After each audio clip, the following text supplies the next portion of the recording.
એટલું બધું કામ કર્યું ને કે હાથ જો એના કેવા થયા છે. જો આ બધે લોહી નીકળી ગયું છે અને ટાંક્યું પડી છે હાથમાં. 10 આંગળી ટાંકી પડી છે. મમ્મી કેટલું કામ કરી દીધું, બહુ બધું કરી દીધું ને. બહુ સરસ વાંધો નહીં, મારા મમ્મી જાજા બધા આશીર્વાદ દેજો. આશીર્વાદ સુખી થાય, બહુ વર્ષ નહીં થાય. તો આઈને નામ પડ્યું, હા હું આવું છું. એટલે હું તો રાજીને જેઠ થઈ ગઈ, ખાવું બહુ મળ્યું ભાવ. અરે મને મહેમાનો યાદ આવે તો મને ફોરવે નહીં ગમે ઈ મહેમાન આવે તો લાઈટ વહી ગયો હોય તે અંધારું થઈ જાય તોય હું દુવાઈ ક્યાં ગઈ, ફેરું બગદાણા ગઈ, જુનાગઢ ના દર્શન હશે. બધા આવે લગ્નમાં એનું મહત્વ શું છે? હા હાચી કુદરતી હવા છે ગામડા. હવા ખાઈને તોય મારા નરવું. ગુડ મોર્નિંગ ગાઈસ, કેમ છો બધા? સ્વાગત છે તમારું અમારા મસ્ત મજાના નવા અને ફ્રેશ વ્લોગમાં. તો આપણે જો મસ્તાની મોર્નિંગની શરૂઆત થઈ ગઈ છે અને આજ થોડીક નવી બીજી કુર્તીમાં જોવા મળ્યા, નકર તો હમણાં એક ના એક કપડામાં જોવા મળતા હતા. માથું ધોઈને નાઈ ધોઈ લીધું છે અને વાગી ગયા છે 10:15, એટલે બહુ વધારે કહેવાય. અને અમારા ગટ્ટીભાઈને આજે બહુ નીંદર આવે છે, તો જો એ હુતાશે હજી. તો એ સાહેબ ઉતારશે ને ત્યારે બધું કામ થઈ ગયું, બધું કમ્પ્લીટ થઈ ગયું. હવે ઘડીક વાર બેસીને પછી પાછું હમણાં 10:15 થયા છે, તો અહીંયા તો બપોર થઈ ગઈ, તો અહીંયા તો રસોઈ બનાવવા મળવાની હોય. આપણી જેમ ન હોય કે નવરાત્રિયા હજી તો 12 વાગે બનાવવાનું, અહીંયા તો એવું ન હોય. તો હાલો ઘડીક તો એમને બેસી હવે પછી બધું પોતપોતાના કામ કરે છે. 4 વાગી ગયા સવારથી લઈને તે અહીં અત્યારે સીધા 4 વાગી ગયા. આ ભાઈને કોઈ દિવસ તમે શાંત અમારા વ્લોગમાં નહીં જોવો. અહીંથી ને અહીંયા આટા મારતા અને કંઈકનું કંઈક કરતા. અને આજે જો અમારા નાની માનો વારો આવી ગયો છે ચા બનાવવાનો, હે ને બા? આજ તો તમારો વારો ચા બનાવવાનો. તમારા હાથનો અમે પીએ ને ક્યારેક, કા બાએ ગળો ચા બનાવ્યો હોય છે, હે ને બા? જો ચા નું નામ પડ્યું ને તો બા કેવા આવી ગયા. ચા તો તરત જોઈએ. હાલો કુસુને ચા તો દેવાનો જ નથી. હાલે કુસુ ચા પીવી છે? બધાય તૈયાર થઈને બેહી ગયા છે. મમ્મી લઈ જઈશે ને ગામમાં ફરવા, હે ને મમ્મી? હા, અમારા પપ્પાના ગામ છે જૂનું. હા, જૂના ગામમાં ધર્મરાજાનું વ્રતનું ઉજવણું છે આજે. તે દર્શન કરતા આવી અને જોતા આવી બધું જોતા આવી. આપણે ગામમાં ઓમ તો ન ગયા હોય બધાને ઘરે. હા, અને બધાને ઘરે ચા પાણી પીતા આવી કા? દર્શન કરવાનું કેવા આવ્યા હતા તે કીધું દર્શન કરતા આવી એમ. સાચી વાત છે. અને અમાર બાઈ તો બતાવી દઈએ. હા, અમારા મમ્મી ગામમાં કેવું હોય કેવું નહીં એમ બધું. હા સાચી વાત છે. અમારા નાની માં રેડી થઈ ગયા છે ને? નાની માં હા રેડી થઈ ગયા. બા હજી તમે બધાની લાજ કાઢો છો? ગામમાં લાજ કાઢો છો બધાની? હજી હે ને? અરે કાઢવી જ પડે ને, બાયું ન કાઢે પણ હું કાઢું. તમે હજી કાઢો છો ને? હા. અરે લાજ તો કાઢવી પડે ને, લાજ તો કાઢવી પડે ને, માન તો રાખવી પડે ને. માન તો રાખવું પડે હો, પણ બા પણ અત્યારે કોઈ રાખે નહીં, પણ તમે રાખો છો. હા સાચી વાત છે. રાખવું જ પડે ને. હા રાખવું જ પડે ને. જો હમણાં ડેલી બહાર નીકળશે ને એટલે મસ્ત ની લાજ કાઢી લે, હે ને બા? હા. બા તમે ચાકડો તૈયાર થઈ ગયો, શણગારાઈ ગયો ને ફૂલ? ચાકડો તૈયાર થઈ ગયો ને હવે? હા તૈયાર હો. તૈયાર ને? તો હવે બધાને બતાવું ને હું. હા હા. તો જો અમારો બાનો ચાકડો એકદમ રેડી થઈ ગયો. મારા બાએ જો કેવો શણગાર નાખ્યો છે એનો. સરસ નો શણગાર્યો હો બા, સરસ કરી નાખ્યો. હા બહુ મસ્ત. અને કાલ પાછા આવશે કા ચાકડો વધાવા? સરસ સરસ લ્યો. અને કુસુભાઈ તૈયાર થઈ ગયા છે. કુસુ ઓહો હો હો. હાલો હવે આમ જો તારે તો કેવું મમ્મી ના ઘર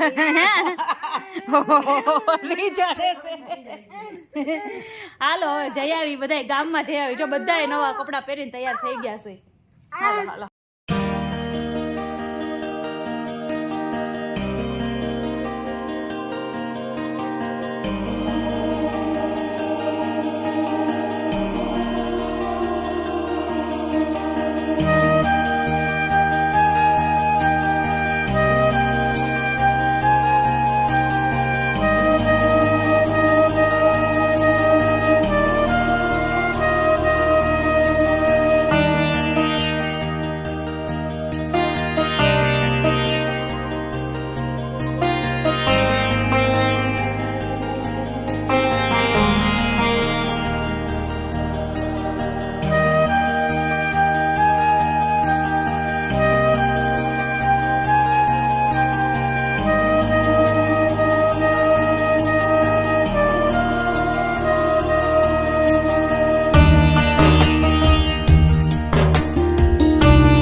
વાલી વાલી કરતો ને વાલી વાલી કરતો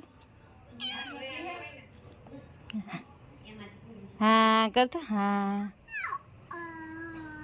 મારે સામું જતો એમ ન કરાય પછી મારે હો એ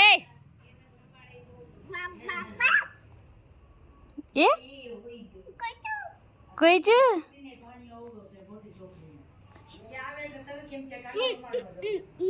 હા કરતો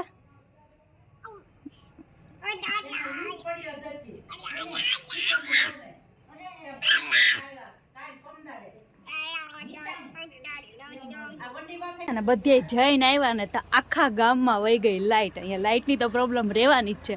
તો અમે જઈને આવ્યા ને તો હજુ રસોઈ ને બધુંય બાકી છે અને લાઇટ વહી ગઈ છે. તો હવે ખાલી આરામ કરવાનો રહે. અમદાવાદ તો નહીં કે હાલો બહારથી કંઈક ખાઈ લેવું.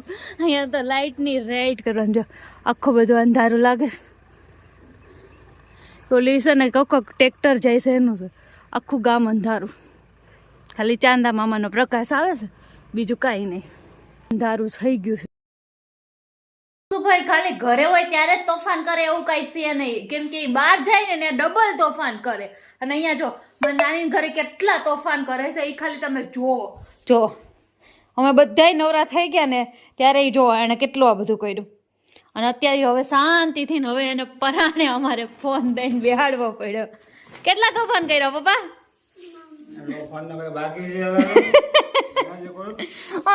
બહુ ગોળીનું છે હાડું. મમ્મી કેટલા તોફાન કર્યા છે? વાત જવા દો, એટલા તોફાન કરે છે. બે જણા એક નહીં, ગામડે તો ને બે જણા હસવા વાળા જોઈએ. સાચી વાત. નકર અહીં જઈને માટી ખાય હવે કા? હા, માટી તો ચાલુ જ રાખે છે ખાવાની. ચાલુ જ રાખે. માટી ન મળે તો કાકરા. કાકરા હા. હા, કાંઈક તો ખાવા જોઈ છે. તાઈ હું કેટલા તોફાન કરે છે. બા તો કે મારો તો કામ જ નહીં. બાકી હું ન હોય નહીં. બહુ તોફાન કરે જો હવે. પેલા હું બા કહેતા હતા ખબર છે? હા ઈ કે રવિના મને રાંધી દે ને હું ભાણિયાને હાસવે. હટાણે પગે લાગી જાય કે હું કામ કરીને ભાણિયાને તમે હાસી જો. બાકી મને કામ આખો દી કરાવવાનું તોય હાલશે હું કામ કરી લઈશ પણ ભાણિયાને નહીં હજવાય. આ ભાણિયો છે ને કોઈ નથી હજવાય એમ નહીં. ભાણિયા તો બાને ડોસી ડોસી કઈ બોલે. હા મારા બાને છે ને ભાણિયો ડોસી કઈ બોલાવે હે ને મમ્મી? આપણે બધા એ ડોસીમાં એમ કરતા હતા ને. હા હા એ સાંભળી ગયો ને તે બાએ કઈક કીધું ને કે ઓય તોફાન કરીમાં કે ડોસી. હા એ હવે કઈ તોડવાનો નથી હો કઈ. એ ડોસી કોને કહેતો હતો હે તું? જોશે ને હવે છે ને અહીં ચગલું નહીં ખાવા આવશે. મારી મમ્મીએ એટલું બધું કામ કર્યું ને કે હાથ જો એના કેવા થયા છે. જો આ બધે લોહી નીકળી ગયું છે અને ટાંક્યું પડી છે હાથમાં. 10 આંગળીમાં ટાંકી પડી છે. મમ્મી ખાય નથી હકતા કે નહીં કાંઈ નહીં થતું કા? રોટલા ને બટકા કોક કરી દે તો બે આઈથી એ લઈને ખાવ કઈ પકડાતું નહીં કાંઈ નહીં. એટલી બધી ટાંક્યું પડી છે હાથમાં. તો દેતવા મૂકો એટલી અગ્નિ થાય છે. તો પછી આમાં બહુ ઓલું 10 દિવસ થયા ઓલી સિમેન્ટ વીખી છે ને એટલે સિમેન્ટ નકરી 10 દિવસ થી આજ બાન ઘરે આવ્યા. પણ આજે બધું કામ પૈતું ને પછી આ બધું ઓલું થયું કા? બધું પતી ગયું પછી આ થયું. તો અને મારે નાનીમાં જો હમણાં મારી મમ્મી ને બધું કામ પૂરું થયું ને પછી ટાંક્યું પડી કા? હા તઈએ કેટલું કામ કરી દીધું. બહુ બધું કરી દીધું ને? બહુ સરસ કરી દીધું. તમારે ઘર ચમકાઈ દીધું કા? અરે રાજી થઈ ગયું એવું કામ કરી દીધું. હે ને તો વાંધો નહીં. મારી મમ્મી ને જાજા બધા આશીર્વાદ દેજો. આશીર્વાદ સુખી થાય નહીં થાય. ભગવાન સદબુદ્ધિ દીધી છે ને હજી જાજી દે. હજી જાજી દે. તમને પડી હતી ને ટાંક્યું હાથમાં? મને તો થોડી પડી કઈ જાજી નથી પડી. તો વાંધો નહીં. તમને બહુ ગમતું હોય છે ને? બહુ જ નાની તો બહુ નાની. અમે જાહું ત્યારે 2 દિવસ ત્યાં એ નહીં ખાય. 2 દિવસ પહેલા ખાવાનું બંધ કરી દે. જવાનું વાળે છે ઘેરે ઘટાઈ ન હરવે ઓલા કમળામાં ઘેરે વજાવ પાડોમાં જોજે. આપણે નહીં મને હું અહીંયા આવી હોય ને એટલે હું એમ કહું ને કે મારે કાલ વહી જવાનું છે એટલે આજથી ખાવાનું બંધ કરજે. બંધ કરજે નહીં મને જરાય. અને જયારે મારી મમ્મી એમ કે ફોન કરીને હું આવું છું ત્યારે અરે રાજીન જેઠ થઈ જાવ. રાજીન એને મેં કીધું તો આવીને નામ પડ્યું હા હું આવું છું એટલે હું તો રાજીન જેઠ થઈ ગઈ ખાવું બહુ મંડ્યું ભાવવા. અરે વાહ વાહ. અને આટલી ઉંમર છે ને તો બસ સ્ટેન્ડે મને ફોન કરે, હું બસ સ્ટેન્ડ સામે આવું. અરે હે બા, તમે આમાં જાઓ. અને મૂકવા તો આવે જ. અમારે અંધારું હોય ને, અત્યારે મોડાસા વાળી માં હું બેહું, તે અંધારું હોય ને ત્યાં મોડાસા વાળી આવી જાય, તોય હવારમાં આ મને મૂકવા આવે. હું કેટલું કહું તોય મને મૂકવા આવે ને આવે. એ કે નહીં હો, મૂકવા તો આવવું જ પડે. બધાય મહેમાન ને એવું કરે કે બસ સ્ટેન્ડ સુધી મૂકે. છે ને એને હાથ ભાંગ્યો હતો. મારા મામાની છોકરી એના સાસુ આવ્યા હતા. મારા મામાની છોકરી એના સાસુ મારા બા પાસે આવ્યા હતા. એટલો પ્રેમ ભાવના છે મારા બા ની. તો પછી એટલે એને મૂકવા જતા હતા ને બસ સ્ટેન્ડે, તો બસ સ્ટેન્ડે મૂકવા જતા તો ગાય આડી આવી ને તો પડી ગયા, તો એમાં હાથ ભાંગી ગયો. તો અમે ખીજાણા, આમ કીધું હવે મહેમાન ને મૂકવા ન જતા હોય તો ઈ કે તમારે ઈ કે એવું મને કહેવાનું જ નહીં, મૂકવા તો મહેમાન ને જાય. ઈ કે તમારા શહેરમાં ખાલી આઈજો કહી દે, એમ અમારે ગામડામાં ન હોય. ઈ કે સાચી વાત કે મહેમાન આપણી ઘેરે આવ્યા હોય એટલે ઈ કે એટલું મૂકવા તો જવું જ પડે. મૂકવા જવું પડે. આ ગામડાની રીત છે. સાચી વાત, આ ગામડાની રીત. ગામડાના પ્રેમ ભાવના ત્યાંથી અહીંથી દેખાય. અને વડીલ છે ને ઈ મર્યાદા કોઈ દી મૂકે જ નહીં. અને આપણે તો ખાલી આવજો કઈ પૂરું કરી દે, કહી દઈએ. અને એ આપણે મનમાં હોય તો આવજો કહી, નકર તો આપણે મોઢા ફેરવી જઈએ. સાચી વાત. અને ગામડા માણસ હાથ ભાંગી ગયો તો છતાં 90-92 વર્ષના છે તોય હજી બસ સ્ટેન્ડ મૂકવા જાય. અને હું અહીં આવું ને તો મને બધી વસ્તુ કેટલી મારી પાસે હોય, હું બધી વસ્તુ અહીં ગામડાની આપણે લઈ જતા હોય ને, તો ઈ એક થેલી પકડી કે હું લઈ લઈ આ વસ્તુ. હું તને બસ સ્ટેન્ડ મને મૂકવા તો આવવાનું. વાકા હાલે તો એક વસ્તુ મને ઠેઠ બસ સ્ટેન્ડ મૂકવા પુગાડે. નાની માને મૂકવા તો આવવું પડે કવા. મૂકવા તો જવું પડે. મહેમાન ને એમ ન વળાવે, ડેલિયાથી ન વળે. મને મહેમાનો યાદ થાય તો મને ફોરવે નહીં ગમે. ઈ મહેમાન આવે તો સાચી વાત છે, મહેમાન જાય નો ગમે. સાચી વાત. 92 વર્ષના છે પણ મોજીલા બહુ છે. હા, બહુ મોજીલા. ઘર શણગારવાનો આપણને શોખ હોય ને એટલો જ એને શોખ. એને આનથી ડબલ આપણે હજી જાતું કરી દે. હું આમ કરી નાખે, તું આ કરી નાખ ને આ કરી નાખ ને, હાલે હું પૈસા દઈ દઉં. બધું પૈસા એના પૈસાથી બધું કરા. નંબર આવી ગયા છે, નાની માન નથી કા? મારે તો સસમા નંબર કેદું ના આવી ગયા છે.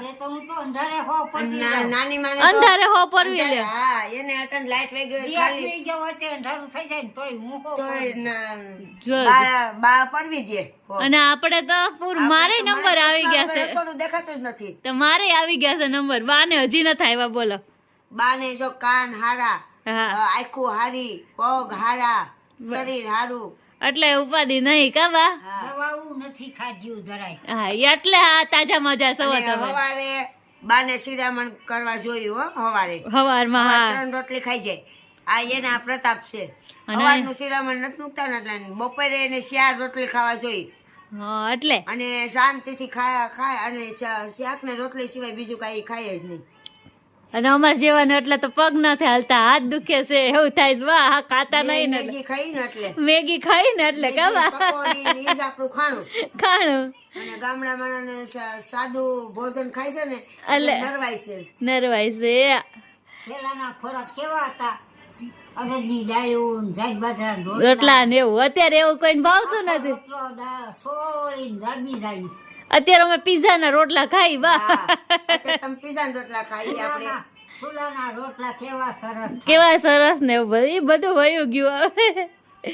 ગેસ ના રોટલા થઈ ગયા. હા, બકાલું પાકે તોય દવા ભાઈ. હા, તમે જાત્રા કેટલી કરી? લીલી પરકમાં શાક. અને જાત્રાઓ કેટલી કરી? જાત્રાઓ એક 22 દિવસની. 22 દિવસની જાત્રા કરી. હા, અને શાક લીલી પરકમાં. હા, કેટલાય વખત સોમનાથ ગઈ, તાલાળા સોરીબાઈ લીંભાડે ગઈ, તુલસી શ્યામ ગઈ, બે ફેરું દ્વારકા ગઈ, એક ફેરું બગદાણા ગઈ, જુનાગઢ ના દર્શન હશે એ બધા કર્યા, અમદાવાદ ના દર્શન હશે એ કર્યા, સુરત ના દર્શન હશે એ કર્યા, જામનગર નું સમસાણે જોઈ લીધું. બધું જોયું છે નાની. આપણે આ સાંકડો વધાવવા આવે લગ્નમાં, એનું મહત્વ શું છે? ગોરો કુંભાર હતો ને, પેલા ગોરો કુંભાર હતો, એ ગારો કસરતો હતો. અને એ ગોરો કુંભાર ભક્તિ હતો, ભક્તિ બહુ હતી એને. એટલે એને ગારો કસરતા કરતા ભક્તિનું જ્યાં હતું ને છોકરો એક તે વરદી નહોતા એ આવું હલવા ગોઠણિયા ભરી આવતો હતો ને ગારામાં પડ્યો તો એને હોત ખૂંદી નાખ્યો એની પાસે ભક્તિ હતી ગોરો કુંભારને એટલે ચીકોઈનું હાલ્યું આવે છે હવે બીજી જાજી મને નથી ખબર બહુ મને બીજી જાજી નથી ખબર. અને આપણે સાંકડો ફેરા એક વાસણ ઉતારીએ આમ સાંકડો ફેરાઈએ પછી ફેરા જ કેમ કરે એમાં શંકર ભગવાનનું વરદાન છે ને ભગવાનનું વરદાન હતું પેલા એક જ ફેર નાખે ને એટલે જેટલા ઠંડા ઉતારવા હોય ત્યાં સુધી ફેર્યા કરતો. પછી કુંભાર ને પીંડો નાખી અને 3 તાપલી મારવી પડે. કોક કુંભાર હશે ને એને 4 મારી 3 મારતા મારતા એટલે પછી શંકર ભોળાનાથે કીધું કે તું ધરાનો જ નહીં કે 3 મારતા મારતા 4 મારી હવે જા તું ગમે એટલું કામ કરે ને તો તારું પેટ ભરાશે તું 2 પાંદડા નહીં થાય એવો હરાબ દીધા. એટલે કુંભાર માતર છે ને કેટલું કમાણી હવે તો આવે છે કોઈ દી 2 પાંદડા ન થાય એ દાણા ખાતો રે રોટલા ખાતો રે પણ આમ 2 પાંદડે ન થાય 3 થાપલી અડાડવી પડશે તો પીડા બધા મારવી જ પડે પછી સાંકડો હાલે પછી જ સાંકડો હાલે ઓલો માટલું ઉતરે. હા અને અને કોઈને ખબર છે કે આ પીંડો નાખે કુંભારને તે કુંભારને એ ઉતારી લે તો ખબર પડે બીજાને કે આ ગોળો ઉછરો ગોળી ઉતરી કે ઘડો ઉછરો માર ઉતરી ભમલી ઉતરી એ કુંભારને ઉતારતો હોય ને ખબર બીજા પહાડ બેઠા ન ખબર શું પછી હા એટલું વરદાન છે. એટલે એ વરદાન છે એ કે આવી તમને કઈ ખબર જ ન હોય હો બા. આ કુંભાર કુડી ઉતારે ને 4 કુડી ઉતારે ચોમાસું આવે એટલે બીજો આ કુંભાર ઉતારતો હોય અને બીજો પડખે આવ્યો હોય એ 4 કુડી ઉતારીને ભરીને મેળ પાણીની કુડીમાં જી મહિનામાં મેળ છે ને એ કુડી હજી ઉતારીને મેળે ગારો હાવ ઢીલો હોય ને એ નહીં હોય મેં નહીં હોય ને એ ભરી રહે ને મેં જી મહિનામાં છે ને એ એમને ગળી જાય મેં છે ને એ કુડી ગળી જાય તરત જ અને મેં નહીં હોય એ ભરી રહે કુડીમાંથી ખબર પડી જાય કે આ મહિનામાં મેં શેક નથી એમ. પડખે બેઠો હોય ને એ પાડે અવળું પેલા સીતરી હોય આપણે પેલો જેઠ આવે ને તો પેલો જેઠ ના જેઠ અહડ શ્રાવણ ને ભાદરો અવળું સીતવે ઈ ભાદરવો અને શ્રાવણ અને અહડ અને ચીકોરે જેઠ એમ અવળી સીતે એટલે એ પાસે બેઠો ને એને ખબર હોય કે આ મહિનામાં મેં છે ને આ મહિનામાં નથી ઠીક એવું આમ આની ઉપર અંદાજો લગાવતા હે ને ઈ આ કોડિયું પાછા ધોવા આવે કુંભાર પાસે ઘણા કયા મહિનામાં મેં છે ને કયા મહિનામાં નથી. અને ઓલા ભોવાયા આવે આપણા ગામમાં પેલા ભોવાયા ન આવતા હા તો ઈ આપણી ઘેરે જ ઉતારા કરતા ને હા કુંભારની ઘેરે જ ઉતારવા કરે. રસોઈ આપણી ઘરે કરે આપણા ઘરની જ કાંઈ રસોઈ કેમ હા અને આપણે એને સાધન દઈ બધું દઈ રસોઈ આપણી ઘેરે બેસીને જ ખાય ભોવાયા ખાય બ્રાહ્મણ આવતા પેલા રાત્યું રહેતા એ બ્રાહ્મણે આપણી ઘેરે રસોઈ કરે પ્રજાપતિને ઘેરે જ ઉતારા હોય એને પ્રજાપતિ કહેવાય આપણે પ્રજાપતિ બહુ મોટા કહેવાય કે મોટા જ છે ને ગોરા કુંભાર માયલા આપણે કહેવાય ગોરા કુંભાર છે પણ આપણે પ્રજાના આખી પ્રજા છે ને એના પતિ આપણે છે. હા પ્રજાપતિ છે આપણે કહેવાના છે. પ્રજાપતિ પ્રજાપતિ કેવા આમ ઉષામાં ઉષું આપણું કોણ હા કાઈ નહીં આપણા વગરનું હાલવાનું જ નથી. આપણે ન હોય તો ગોળા ન હોત, નહીં આપણે ન હોય તો તાવડી ન હોત, નહીં આપણે ન હોય તો ઘણું સાધન આપણી માટે બહુ આપણે સહી તો બધું છે. સાહુ એ દોણીક્યુમાં ભરતા હતા, આંધળામાં દોણીક્યુમાં ભાત લઈ જતા. અટાણે હવે ભાત તો ગયા હવે લઈ જવાના, નકર ભાત લઈને જતા બધા. આપણે મરે તોય આપણી ઘેરથી માટલું જાય એમ તઈ સમસાણે પૂગે, આપણું માટલું જાય તઈ. તો જો સાંભળીને મારા મમ્મી અને મારા નાની માની વાતો મજા આવી ગઈ હો મમ્મી, મજા આવી ગઈ હો મારા નાની. જો ગામડાની વાતો હોય અને ગામડાની મોજ તો એક અલગ જ વાત છે, અલગ જ વાત છે. જો સિટીની મોજ અલગ છે, ગામડાની મોજ અલગ છે. સિટીમાં ખાલી મોજશોખ જીવન છે અને સાદું જીવન જીવવું હોય ને તો ગામડામાં, અને સુખી જીવન, સાદું જીવન અને સ્વસ્થ તંદુરસ્તી જીવન, આપણું શરીર તંદુરસ્તી રહે, અરે બધી માટે સારું. અને ગામડાના લોકો છે ને એને 5 વર્ષ પછી દવાખાનું જોવે, હા આપણે 5 દિવસ જોઈએ, સાચી વાત છે. સિટીમાં ઈ ફેર, એટલો એટલો ફેર. ફેર ગામડામાં. ફેર રે. ગામડાની ભગવાનની હવા હોય. હા સાચી, કુદરતી કુદરતી હવા છે ગામડામાં. આ હવા ખાઈને તોય મારા નરવું થાય. નરવું થઈ આપણે જાય. મામા છે ને હા ઈ દર વર્ષે એને તાવ આવે છે. સુરત રહેશે ને કિશોર મામા, હા દર વર્ષે તાવ આવે એટલે બહુ તાવ આવે. હા. ઈ ગામડામાં આવીને ઈ ત્યાંથી દવા લેવા હોય ને હા. ઈ અહીંયા આવીને પીવે નહીં. તેને તો હારું. એની હવાએથી મામાને હારું થઈ જાય. જોજે, દર વર્ષે. સિટી ને ગામડું ઈ ગામડું કા ગામડાની હવા એવી છે. એવી છે. એટલે ક્યારેક તમારે જેને ગામડામાં મકાન ન હોય ને એ લઈ. ગામડે એકવાર તો મકાન લઈજો અને ગામડામાં દર દિવાળીએ મહિનો રહેજો અને તો ગામડાનું જીવન જોઈજો, એટલે તમને ખબર પડે કે ગામડાનું જીવન શું છે એમ. શું છે? એકવાર તો ગામડામાં મકાન ન હોય ને તો ગામડે મકાન તો કરજો જ. કરજો, એકવાર તો સિટીમાં લેજો તમારાથી થાય ન થાય કઈ નહીં, ભાડે રહેજો, બાકી ગામડે એકવાર મકાન કરજો. કરજો. ગામડામાં તો એકવાર પછી લેવાનું. તમે ગામડાની મોજ જોઈજો. વાત નો પૂછો એવી. તમને મહિનો તમારે ગામડે રહેવું હોય ને તમારું મકાન હોય ને તો તમે રહી શકો. રહી હગી આપણું હોય તો કેવી મજા આવે રેવાની. બીજાની જો. મજા આવી ને. મજા આવી ગઈ વાતો કરવાની. વાહ, તમે આવી વાતો કોઈ દી સાંભળી ન હોય. સાંભળી ને અમાર કુંભાર ની તમે આ કઈ પ્રજાપતિ ની એટલી બધી છે એ કઈ સાંભળ્યું નહીં હોય. આ વિડીયો જોવો ઈ આપણા પ્રજાપતિની વાતો આવી કોઈ દી એને સાંભળી ન હોય. હા. એટલે જે વિડીયો જોવો ઈ કોમેન્ટ માં કેજો કે સાંભળી હોય તમે કઈક અલગ રીતે હોય, તમને કોમેન્ટ માં કેજો બધું. હા સારું, તો હાલો હવે અહીંયા વિડીયો નો એન્ડ કરી દઈશી અમે. હવે જો બહુ બધી વાતો કરી લીધી ને હવે અહીંયા વિડીયો નો એન્ડ કરી દઈશી. હો મમ્મી, જય શ્રી કૃષ્ણ બધી. જય શ્રી કૃષ્ણ, જય શ્રી કૃષ્ણ. સારું, હાલો બધાય લાઈક શેર ને સબસ્ક્રાઇબ કરી દેજો મારી ચેનલ ને. હા